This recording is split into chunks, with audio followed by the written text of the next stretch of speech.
Урматтуу төрага, сиз бүгүн маалымат угабыз деп премьердин өзүнөн кайрылдыңыз беле, жана регламент талабы боюнча.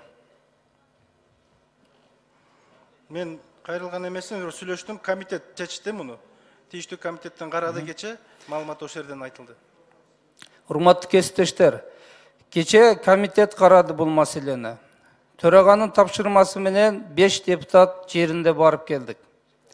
Элдин үнүн ошол жерде болуп аткан окуяны өз көзүбүз менен көрдүк. Сурай турган, айта турган маселе көп бүгүн тиешелүү кызмат адамдарына. Бирок бүгүн бир чоң эске ала турган маселе турат. Ал жерде эл бизди көрүп отурат азыр. Ал жерде жумуш жок. Ушуну күтүп отурат. Жеңиш Разаковду чече албайт бул маселени. Бизге алмаштырып бергиле деп атса, бүгүн 120 депутат Жеңиш Парпиевдин маалыматын элге шылдың болбойлубу? Өкмөт премьер-министр бүгүнкү бул чегарадан ашык чече турган маселеси жок. Азыр туура айтты Тилаев, керек болсо келсин.